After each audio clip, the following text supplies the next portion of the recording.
ನಮಸ್ಕಾರ ರೈತ ಬಾಂಧವರೇ, ನಾನು ನಿಮ್ಮ ಸ್ವಾವಲಂಬಿ ರೈತ ವಿಲುನಾಯಕ್.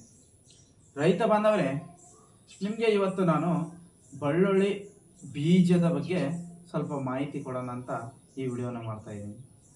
ನೋಡಿ ರೈತ ಬಾಂಧವರೇ, ಸಾಮಾನ್ಯವಾಗಿ ಬೆಳ್ಳುಳ್ಳಿಯನ್ನು ಮುಂಗಾರಿನಲ್ಲಿ ಬೀಜ ಮಾಡ್ಕೋತಾರೆ ಮತ್ತು ಹಿಂಗಾರಿನಲ್ಲಿ ಈ ಬೀಜವನ್ನು ಹಾಕ್ಕೊಂಡು ಮತ್ತೆ ಉತ್ತಮ ಇಳುವರಿ ಪಡ್ಕೊಂಡು ಒಳ್ಳೆ ಆದಾಯ ಕೂಡ ಬೆಳ್ಳುಳ್ಳಿ ಬೆಳೆಯಲ್ಲಿ ನಾವು ಗಳಿಸ್ಕೋಬಹುದ್ರಿ.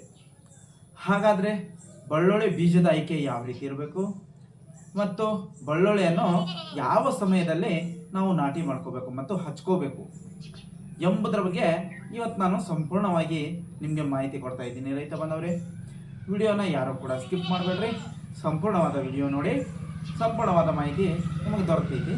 ಹಾಗೆ ನನ್ನ ಯೂಟ್ಯೂಬ್ ಚಾನಲ್ ಸ್ವಾವಲಂಬಿ ರೈತ ವಿಲುನಾಯಕ್, ಈ ಯೂಟ್ಯೂಬ್ ಚಾನಲ್ನ ಯಾರು ಸಬ್ಸ್ಕ್ರೈಬ್ ಮಾಡಿಲ್ಲ ದಯವಿಟ್ಟು ಸಬ್ಸ್ಕ್ರೈಬ್ ಮಾಡಿ. ಹಾಗೆ ಪಕ್ಕದಲ್ಲಿರುವಂಥ ಬೆಲ್ ಬಟನ್ ಕೂಡ ಆನ್ ಮಾಡ್ಕೊಳ್ಳಿ. ರೈತರಿಗೆ ಹೊಸ ವಿಡಿಯೋಗಳು ನಾನು ಅಪ್ಲೋಡ್ ಮಾಡಿದಾಗ ನಿಮಗೆ ನೋಟಿಫಿಕೇಶನ್ ಮುಖಾಂತರ ಬಂದ ಟಣ್ಣ ಅಂತ ತಲುಪತ್ರಿ. ಇವತ್ತು ನೋಡ್ರಿ, ಬೆಳ್ಳುಳ್ಳಿ ಬೆಳೆ, ಬೀಜದ ಬೆಳ್ಳುಳ್ಳಿ ಬೆಳೆಯ ಆಯ್ಕೆ ಯಾವ ರೀತಿ ಇರಬೇಕು ಅಂತಂದರೆ, ರೈತ ಬಾಂಧವರೇ, ಸಾಮಾನ್ಯವಾಗಿ ಬೀಜ ತಂದು ನಾವು ಬೆಳ್ಳುಳ್ಳಿ ಹಚ್ಬೇಕಂತಂದರೆ ಬೀಜ ಕಿತ್ತಿಂದ ಮತ್ತು ಇದು ರಾಶಿ ಮಾಡಿಂದ 40 ದಿನ ಪೂರ್ಣಗೊಂಡಿರಬೇಕು. ನೋಡಿ, ಇದು ಅತಿ ಮುಖ್ಯವಾಗಿರುವಂತಹ ವಿಷಯ ರೈತ ಬಾಂಧವರೇ. ಆ ಬೀಜ ಅತಿ ಸ್ಪೀಡಾಗಿ ಮತ್ತು ಯಾವುದೇ ರೋಗ ಬಾಧೆಯನ್ನು ಬರದೆ ಒಳ್ಳೆಯ ಇಳುವರಿ ನಮಗೆ ಕೊಡುತ್ತೆ ನೋಡ್ರಿ. ಅದಕ್ಕಾಗಿ ರೈತರಲ್ಲೇ ನಾವು ಹೇಳೋದಿಷ್ಟೇ, ರೈತ ಬಾಂಧವರೇ, ಬೀಜವನ್ನು ಈಗಲೇ ತಂದು ಇಟ್ಕೊಳ್ಳಿ. ಮತ್ತೆ ಇದನ್ನು ಹಚ್ಚೋಕೆ ಒಳ್ಳೆ ಸಮಯ ಮತ್ತು ಒಳ್ಳೆ ಇಳುವರಿ ಪಡೆಯೋಕೆ ಯಾವ ರೀತಿ ಮಾಡಬೇಕು ಎಂಬುದನ್ನು ಕೂಡ ನಿಮಗೆ ಹೇಳ್ತೀನಿ ರೀ. 40 ದಿವಸ ಪೂರ್ಣಗೊಂಡಿರುವಂಥ ಬೀಜ ಅತಿ ಸ್ಪೀಡಾಗಿ ನಾಟಿಗೆ ಬಂದು ಯಾವುದೇ ರೋಗದಿಂದ ತಪ್ಪಿಸಿಕೊಂಡು ರೋಗ ಬರದಂತೆ ರೋಗ ನಿರೋಧಕ ಶಕ್ತಿಯನ್ನು ಹೆಚ್ಚಿಸುವಂಥ ಬೀಜ 40 ದಿವಸ ಪೂರ್ಣವಾಗಿರಬೇಕು. ಮತ್ತು ಬೀಜದ ಆಯ್ಕೆ ಯಾವ ರೀತಿ ಇರ್ಬೇಕಂತಂದ್ರೆ, ಅತಿ ಸಣ್ಣ ಇರುವಂಥ ಬೆಳ್ಳುಳ್ಳಿನ ತಗೊಳಕ್ಕೆ ಹೋಗ್ಬೇಡ್ರಿ. ಅತಿ ಚಿಕ್ಕದಿರುವಂಥ ಬೆಳ್ಳುಳ್ಳಿ ಯಾವತ್ತು ನೋಡಿ ಮೀಡಿಯಂ ಸೈಜ್ ಇರಬೇಕು. ನಾನು ಕೂಡ ಮೀಡಿಯಂ ಸೈಜ್ನೇ ತಂದಿರೋದಿಲ್ಲ. ಇಲ್ಲಿ ನೋಡ್ಬೋದ್ರಿ, ಮೀಡಿಯಂ ಸೈಜ್ ಬೆಳ್ಳುಳ್ಳಿನೇ ನಾನು ತಗೊಂಡಿದ್ದೀನಿ. ಈ ಬೆಳ್ಳುಳ್ಳಿಯನ್ನು ನಾನು ಇವಾಗ ಒಂದು 8 ದಿನದ ಹಿಂದೆ ತಂದಿಟ್ರಿ 5,500 ರೂಪಾಯಿ ಕ್ವಿಂಟಲ್ಲ. ಈ ಬೀಜವನ್ನು ನಾನೇ ಇಲ್ಲಿ ತೆಗೆದುಕೊಂಡು ಬಂದು ಇಟ್ಟಿದ್ದೀನಿ. ನಾನು ಕೂಡ ಇವಾಗ ಬೀಜವನ್ನು ಈಗಲೇ ಯಾಕೆ ತಂದಿಟ್ಕೊಳ್ಳಿ ಅಂತ ಹೇಳ್ತಾರೆ ಏನಂತಂದರೆ, ರೈತ ಬಾಂಧವರೇ, ಸಾಮಾನ್ಯವಾಗಿ ನಾವು ಬೀಜ ಒಳ್ಳೆ ಇಳುವರಿ ಪಡೆಯಬೇಕಂತಂದರೆ ನಿಮಗೆ ಒಳ್ಳೆಯ ಸಮಯ ಹೇಳ್ತೀನಿ ನೋಡ್ರಿ. ಅಕ್ಟೋಬರ್ 15ರ ನಂತರನೇ ನಾವು ಹೊಲದಲ್ಲಿ ಬಿತ್ತನೆ ಆದರೂ ಮಾಡಬೇಕು. ಇಲ್ಲಪ್ಪ ಅಂತಂದರೆ ಮಡಿ ಪದ್ಧತಿಯಲ್ಲಿ ಬೆಳ್ಳುಳ್ಳಿನ ಹಚ್ಕೋಬೇಕು. ಆವಾಗ ಆ ಅಕ್ಟೋಬರ್ 15ರ ನಂತರ ಹಚ್ಕೊಂಡಾಗ ಮಾತ್ರ ಒಳ್ಳೆ ಇಳುವರಿ ಪಡೆಯೋಕ್ಕೆ ಸಾಧ್ಯ. ಈಗ ರೈತರು ಏನು ಮಾಡ್ತಾ ಇದ್ದಾರೆ ಅಂತಂದರೆ, ಇದು ಹಸಿ ಬಿಸಿ ಬೀಜ ಏನಿಲ್ಲ, ಬೆಳ್ಳುಳ್ಳಿಯನ್ನು ಸಾಮಾನ್ಯವಾಗಿ ನಾವು ಕಟಾವು ಮಾಡಿ ಬರೀ ಒಂದು 4 ರಿಂದ 5 ದಿನ, ಹೆಚ್ಚು ಕಮ್ಮಿ ಒಂದು ವಾರದಾಗ ಇದು ಒಣಗ್ಬಿಡ್ತೈತಿ ಬೆಳ್ಳುಳ್ಳಿ. ಇದು ಏನಿಲ್ಲ, 40 ದಿವಸ ಪೂರ್ಣಗೊಂಡಿರಂಗಿಲ್ಲ, ಏನೂ ಇಲ್ಲ, ಒಣಗಿರ್ತೈತಿ ಮತ್ತು ಮಸ್ತ್ ಪಾಲಿಶ್ ಆಗಿರ್ತೈತಿ. ಮ್ಯಾಲ ಸ್ವಲ್ಪ ತಿಕ್ಬಿಟ್ರೆ ಎಲ್ಲ ಮಣ್ಣಗಿನ್ನ ಎಲ್ಲ ಹೋಗ್ಬಿಡ್ತೈತಿ. ಆ ಬೆಳ್ಳುಳ್ಳಿಯನ್ನು ತಂದಿರ್ತಾರೆ, ತಂದು ಈಗಿಂದ ಬೆಳ್ಳುಳ್ಳಿ ಹಚ್ಚೋಕೆ ಶುರು ಮಾಡಿಬಿಟ್ಟಾರೆ. ಈಗ ಆ್ಯಕ್ಚುಲಿ ಇದು ಬೆಳ್ಳುಳ್ಳಿ ಹಚ್ಚುವಂಥ ತತ್ತಿನೇ ಅಲ್ಲ. ಈ ಸಮಯದಲ್ಲಿ ಬೆಳ್ಳುಳ್ಳಿ ಏನಾದರೂ ಹಚ್ಚಿದರೆ ಏನಾಗತ್ತೆ ಅಂತ ನಿಮಗೆ ನಾನು ಇವಾಗ ಹೇಳ್ತೀನಿ. ಈ ಸಮಯದಲ್ಲಿ ರೈತ ಬಾಂಧವರೇ, ನಾವೇನಾದರೂ ಬೆಳ್ಳುಳ್ಳಿ ಹಚ್ಕೊಂಡ್ರೆ ಬೆಳ್ಳುಳ್ಳಿ ಮಳೆ ಆಗ್ತಾ ಇದೆ. ಇವಾಗ ಜಾಸ್ತಿ ಮಳೆ ಆಗ್ತಾ ಜಾಸ್ತಿ ಮಳೆ ಮತ್ತೆ ಆಗ್ಬಿಟ್ರೆ ನಾಟಿಗೆನೇ ಬರಲ್ಲ. ಒಳಗಡೆ ಏನು ಹಾಕಿರ್ತೀವಲ್ಲ ಭೂಮಿ ಒಳಗಡೆ ಬೀಜ, ಅಲ್ಲೇ ಕೊಳತು ಹೋಗ್ಬಿಡುತ್ತೆ. ನಾಟಿಗೆನೇ ಬರಲ್ಲ, ಬರುತ್ತೆ ಅರ್ಧ ಅಲ್ಲೇ ಕೊಳತು ಹೋಗುತ್ತೆ. ಈ ರೀತಿ ಆಗೋದ್ರಿಂದ ರೈತರಿಗೆ ನಷ್ಟವಾಗತ್ತೆ. ಅದೇ ಕಾರಣಕ್ಕೆ ಹೇಳೋದು ರೈತ ಬಾಂಧವರೇ, ನಾವು ಇದು ಬೆಳ್ಳುಳ್ಳಿ ಹಚ್ಕೋಬೇಕಂತಂದರೆ ಅಕ್ಟೋಬರ್ 15 ನಂತರ ಹಚ್ಕೋಬೇಕಂತ ಹೇಳ್ತಾ ಇದ್ದೀನಿ. ಮತ್ತು ಇವಾಗ ಹಚ್ಕೊಂಡ್ರೆ ಏನಾಗುತ್ತೆ, ಬರುತ್ತೆ ಬೆಳ್ಳುಳ್ಳಿ, ಆದರೆ ಇಳುವರಿ ಬರಲ್ಲ. ಇವಾಗ ಹಚ್ಕೊಂಡ್ರೆ ನಾವು ಏನಿಲ್ಲ ಅಂತಂದ್ರು 5 ರಿಂದ 6 ಕ್ವಿಂಟಲ್ ಅಷ್ಟೇ ಇಳುವರಿ, ಭಾಳಾದರೆ 7 ಕ್ವಿಂಟಲ್ ಬರೋಕ್ಕೆ ಬರುತ್ತೆ ಅಷ್ಟೇ. ನಾವೇನಾದರೂ ಅಕ್ಟೋಬರ್ 15ರಿಂದ ಮೇಲ್ಪಟ್ಟು ಏನಾದರೂ ಹಚ್ಕೊಂಡ್ರೆ ನಮ್ಮ ಹೊಲದಲ್ಲಿ ಒಳ್ಳೆಯ ರೀತಿ ಗೊಬ್ಬರ ಏನಾದರೂ ತಿಪ್ಪೆ ಗೊಬ್ಬರ ಮತ್ತು ಸ್ವಲ್ಪ ರಾಸಾಯನಿಕ ಗೊಬ್ಬರವನ್ನು ಹಾಕ್ಕೊಂಡು ತಿಪ್ಪೆ ಗೊಬ್ಬರ ಇದ್ದರೆ ಅರ್ಧ ನಾನು ಮುಂದೆ ನಿಮಗೆ ಹೇಳ್ತೀನಿ ಬೆಳ್ಳುಳ್ಳಿ ಬೆಳೆನ ಯಾವ ರೀತಿ ನಾವು ಹಚ್ಕೋಬೇಕು, ಬೆಳ್ಳುಳ್ಳಿ ಬೆಳೆ ಬಗ್ಗೆ ವಿಡಿಯೋನ ಮುಂದೆ ನಾನು ನಿಮಗೆ ಮಾಡಿ ತೋರಿಸ್ತೀನಿ ರೀ. ಆದರೆ ನಮ್ಮ ಹೊಲದಲ್ಲಿ ತಿಪ್ಪೆ ಗೊಬ್ಬರ ಏನಾದ್ರು ಇದ್ದರೆ ರಾಸಾಯನಿಕ ಗೊಬ್ಬರವನ್ನು ಸ್ವಲ್ಪ ಕಡಿಮೆ ಅಂದರೆ ಅರ್ಧದಷ್ಟು ಕಡಿಮೆ ಮಾಡಿಕೊಂಡು ಗೊಬ್ಬರ ಹಾಕ್ಕೊಂಡು ಒಳ್ಳೆ ಇಳುವರಿನ ಪಡ್ಕೋಬೋದು. ಹಾಗಾದರೆ ರೈತ ಬಾಂಧವರೇ, ಅಕ್ಟೋಬರ್ 15 ನಂತರ ನಾವು ಏನಾದರೂ ಹಚ್ಕೊಂಡ್ರೆ ಇಳುವರಿ ಎಷ್ಟು ಬರ್ಬೋದು ಅಂತ ನಿಮ್ದು ಏನಾದರೂ ಪ್ರಶ್ನೆ ಇದ್ದರೆ ಇದಕ್ಕೆ ನಾನು ಖಂಡಿತ ಉತ್ತರ ಕೊಡ್ತೀನಿ. ಏನಿಲ್ಲ ರೈತ ಬಾಂಧವರೇ, ನಮ್ಮದು ಒಳ್ಳೆ ಹೊಲ ಏನಾದ್ರು ಇದ್ದರೆ ಮತ್ತು ಗೊಬ್ಬರ ಇದ್ದರೆ 10 ರಿಂದ 12 ಕ್ವಿಂಟಲ್ ಇಳುವರಿ ನಾವು ಪಡ್ಕೋಬೋದು.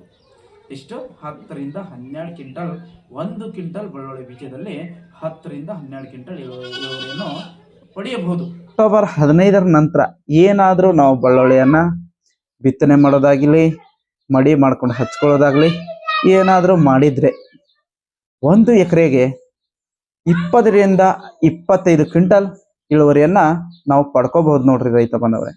ಇದು ಅಕ್ಟೋಬರ್ 15 ಅಂತ ಹಚ್ಚುವಂಥ ರೈತರಿಗೆ ನಾನು ಹೇಳ್ತಾ ಇದ್ದೀನಿ. ಇನ್ನೊಮ್ಮೆ ಕೂಡ ಹೇಳ್ತೀನಿ, ನೀವು ಹಾಕ್ಕೊಂಡು ಕೂಡ ಟ್ರೈ ಮಾಡ್ಕೊಳ್ಳಿ. ಬಿತ್ತನೆನಾದರೂ ಮಾಡ್ಕೊಳ್ರಿ, ಅಕಸ್ಮಾತ್ ಮಡಿ ಮಾಡ್ಕೊಂಡಾದರೂ ಹಚ್ಕೊಳ್ರಿ. ಅಕ್ಟೋಬರ್ 15 ನಂತರ ಬೀಜ ಒಣಗಿ 40 ದಿವಸ ಆಗಿರಬೇಕು.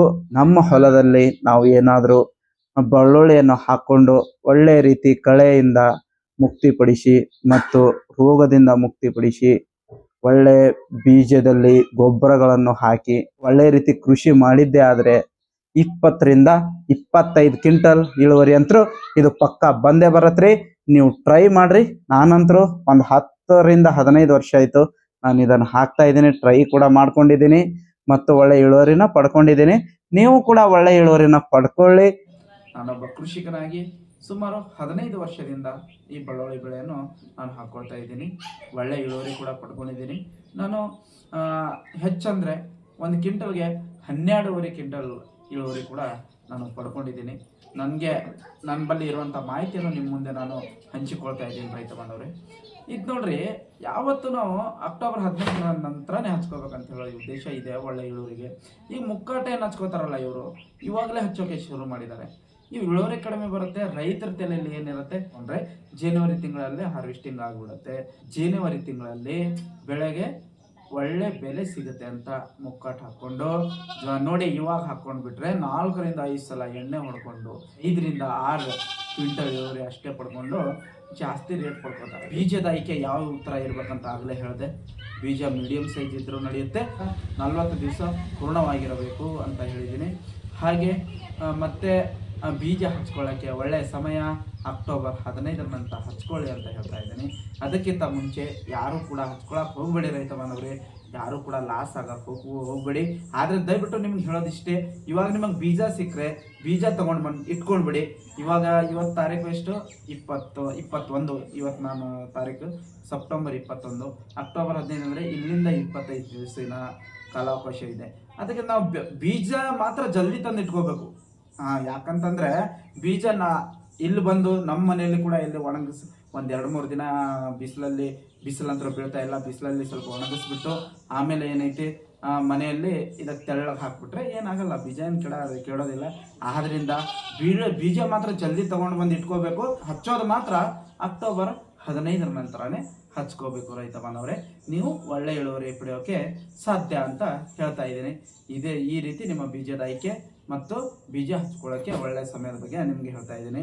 ಅದಕ್ಕಿಂತ ಮುಂಚೆ ಯಾರೂ ಕೂಡ ಹಚ್ಕೊಳಕ್ಕೆ ಹೋಗಬೇಡಿ. ಸಾಮಾನ್ಯವಾಗಿ ಬೆಳ್ಳುಳ್ಳಿ ಬೆಳೆಯನ್ನ ದಾವಣಗೆರೆ, ಗದಗ, ರಾಣಿಬೆನ್ನೂರು, ಲಕ್ಷ್ಮೀಶ್ವರ ಈ ಕಡೆ ಭಾಗದಲ್ಲಿ ಜಾಸ್ತಿ ಬೆಳೀತಾರೆ. ಹಾಗೆ ಕರ್ನಾಟಕದ ಎಲ್ಲ ಕಡೆಯೂ ಬೆಳಿಬಹುದಾ ಅಂತ ರೈತರು ಕೂಡ ನನಗೆ ಫೋನ್ ಕರೆ ಮುಖಾಂತರ ಕೇಳ್ತಾ ಇದ್ದಾರೆ. ಸದ್ಯಕ್ಕಂತರೂ ಈ ಕಡೆ ಎಲ್ಲ ಜಾಸ್ತಿ ಬೆಳೀತಾರೆ. ಮತ್ತು ನಮ್ಮ ವಿಜಯಪುರ ಜಿಲ್ಲೆಯಲ್ಲಿ ಅತಿ ಹೆಚ್ಚಂದರೆ ನಮ್ಮ ಬಸವನ ಬಾಗೇವಾಡಿ ತಾಲೂಕಿನಲ್ಲಿ ನಾವು ಹಿಂಗಾರಿನಲ್ಲಿ ಅತಿ ಹೆಚ್ಚು ಬೆಳ್ಳುಳ್ಳಿಯನ್ನು ನಾವು ಬೆಳಿತೀವಿ. ಹಾಗೆ ಈಗ ನಮ್ಮ ವಿಜಯಪುರ ಜಿಲ್ಲೆಯ ಬೇರೆ ಬೇರೆ ತಾಲೂಕಿನಲ್ಲಿ ಈಗ ಸಣ್ಣಾಗಿ ಎಲ್ಲರೂ ಬೆಳೆಯೋಕ್ಕೆ ಶುರು ಮಾಡಿದ್ದಾರೆ. ಆದರೆ ಅತಿ ಹೆಚ್ಚು ಅಂತಂದರೆ ನಮ್ಮ ಬಸವನ ಬಾಗೇವಾಡಿ ತಾಲೂಕಿನಲ್ಲೇ ನಾವು ಬೆಳ್ಳುಳ್ಳಿನ ಜಾಸ್ತಿ ಬೆಳಿತೀವಿ. ನೋಡಿ ರೈತ ಬಂದವರೇ, ನಿಮ್ಮ ಮಣ್ಣಿನ ಮೇಲೆ ಇದು ಮಣ್ಣಿನ ಆಧಾರದ ಮೇಲೆ ಹೋಗುತ್ತೆ ಬೆಳೆ. ಆದ್ದರಿಂದ ಕರ್ನಾಟಕದ ಎಲ್ಲ ಜಿಲ್ಲೆಯ ರೈತರಿಗೆ ನಾನು ಹೇಳೋದಿಷ್ಟೇ, ನೀವು ಹೊಸದಾಗಿ ಏನಾದರೂ ಹಾಕೋರಿದ್ರೆ ಅಕ್ಟೋಬರ್ 15ರ ನಂತರ ಹಾಕ್ರಿ ಹೊಸ ರೈತರು. ಮತ್ತು ನೀವು ಹೊಸದಾಗಿ ಬೆಳ್ಳುಳ್ಳಿ ಏನಾದರೂ ಹಾಕೋ ಅಂತ ಇದ್ರೆ ಬೇರೆ ಬೇರೆ ಜಿಲ್ಲೆಯವರಿಗೆ ಹೇಳೋದಿಷ್ಟೇ, ಅಕ್ಟೋಬರ್ 15ರ ನಂತರ ಹಾಕೋದು ಮಾತ್ರ 50 kgಯಿಂದ 1 ಕ್ವಿಂಟಲ್ ಒಳಗೆ ಸ್ಟಾರ್ಟಿಂಗಲ್ಲಿ ಹಾಕ್ಕೊಂಡು ಚೆಕ್ ಮಾಡ್ಕೊಳ್ಳಿ. ನಿಮ್ಮ ಭೂಮಿಗೆ ಕರೆಕ್ಟಾಗಿ ಕಾಂಫರ್ಟೇಬಲ್ ಆಗ್ತಾ ಇದೆಯಾ, ಒಳ್ಳೆ ಇಳುವರಿ ಬರ್ತಾ ಇದೆಯಾ, ಬೆಳೆ ಚೆನ್ನಾಗಿ ಬರ್ತಾ ಇದೆಯಾ ಎಂಬುದನ್ನ ಮೊದಲು ಖಚಿತಪಡಿಸ್ಕೊಳ್ಳಿ ರೈತ ಬಾಂಧವರೇ. ಯಾವುದೇ ರೀತಿ ನಷ್ಟ ಆಗಕ್ಕೆ ಹೋಗಬೇಡಿ. ಏನಾದರೂ ಬೆಳೆ ಚೆನ್ನಾಗಿ ಬಂದರೆ ಮುಂದಿನ ವರ್ಷ ಒಳ್ಳೆ ಇಳುವರಿ ಪಡ್ಕೊಳ್ಳಿ. ಹಾಗೆ ಜಾಸ್ತಿ ಬೆಳ್ಳುಳ್ಳಿ ಹಾಕಿ ಒಳ್ಳೆ ಇಳುವರಿ ಪಡ್ಕೊಂಡು ಒಳ್ಳೆಯ ಆದಾಯ ಕೂಡ ಪಡ್ಕೊಳ್ಳಿ ಅಂತ ಹೇಳ್ತೀನಿ. ಯಾವತ್ತು ನೋಡಿ ಹೊಸದಾಗಿ ಹಾಕೋರಿದ್ರೆ ಒಂದೇ ಸಲಕ್ಕೆ 2-3 ಕ್ವಿಂಟಲ್ ಬೆಳ್ಳುಳ್ಳಿ ಹಾಕಕ್ಕೆ ಹೋಗಬೇಡಿ. 50 kgದಿಂದ 1 ಕ್ವಿಂಟಲ್ನಲ್ಲಿ ಅಷ್ಟೇ ನೀವು ಬೆಳ್ಳುಳ್ಳಿ, ಅಂದರೆ ಒಂದು ಅರ್ಧ ಎಕರೆದಲ್ಲಿ ಅಷ್ಟೇ ನೀವು ಬೆಳ್ಳುಳ್ಳಿ ಹಾಕ್ಕೊಂಡು ಫಸ್ಟ್ಗೆ ನೀವು ಚೆಕ್ ಮಾಡಿಕೊಂಡು ಅದರ ಬಗ್ಗೆ ಎಲ್ಲ ಮಾಹಿತಿ ಪಡ್ಕೊಂಡು ಒಳ್ಳೆಯ ರೀತಿ ಆದಾಯ ಪಡ್ಕೊಳ್ಳಿ ಅಂತ ಹೇಳ್ತಾ, ರೈತ ಬಾಂಧವರೇ, ಮುಂದಿನ ವಿಡಿಯೋದಾಗ ಬೆಳ್ಳುಳ್ಳಿ ಬೆಳೆ ಬಗ್ಗೆ ಸಂಪೂರ್ಣ ಮಾಹಿತಿ ಅಂತಂದರೆ ಬೆಳ್ಳುಳ್ಳಿ ಹಚ್ಕೊಳ್ಳೋದು ಹೇಗೆ, ಬೆಳ್ಳುಳ್ಳಿ ಬೆಳೆ ರಸಗೊಬ್ಬರಗಳು, ಬೆಳ್ಳುಳ್ಳಿ ಬಗ್ಗೆ ರೋಗದ ನಿರ್ವಹಣೆ, ಬೆಳ್ಳುಳ್ಳಿ ನೀರಿನ ನಿರ್ವಹಣೆ, ಹಾಗೆ ಬೆಳ್ಳುಳ್ಳಿ ಬಗ್ಗೆ ಸಂಪೂರ್ಣ ವಿಡಿಯೋನು ನಾನು ಮುಂದೆ ಮಾಡ್ತೀನಿ ರೀ ಅಕ್ಟೋಬರ್ 15ರ ನಂತರ. ಅವಾಗ ಈ ಬೆಳ್ಳುಳ್ಳಿ ಸುಧಾರಿತ ಬೇಸಾಯ ಬಗ್ಗೆ ಯಾವ ರೀತಿ ನಾವು ಬೆಳ್ಳುಳ್ಳಿನ ಬೆಳಿಬೇಕೆಂಬ ಸಂಪೂರ್ಣ ವಿಡಿಯೋ ಕೂಡ ಮಾಡ್ತೀನಿ. ಆ ವಿಡಿಯೋನ ನೋಡಿಕೊಂಡು ಎಲ್ಲರೂ ಒಳ್ಳೆಯ ರೀತಿ ಬೆಳ್ಳುಳ್ಳಿಯನ್ನು ಬೆಳ್ಕೊಂಡು ಒಳ್ಳೆಯ ಆದಾಯ ಪಡ್ಕೊಳ್ಳಿ ಅಂತ ಹೇಳ್ತಾ ಇವತ್ತಿನ ವಿಡಿಯೋನ ಇಲ್ಲಿ ಮುಗಿಸ್ತಾ ಇದ್ದೀನಿ. ರೈತ ಬಾಂಧವರೇ, ಮತ್ತೆ ಸಿಗೋಣ ಮತ್ತೆ ಹೊಸ ವಿಡಿಯೋದೊಂದಿಗೆ. ಎಲ್ರಿಗೂ ಧನ್ಯವಾದಗಳು.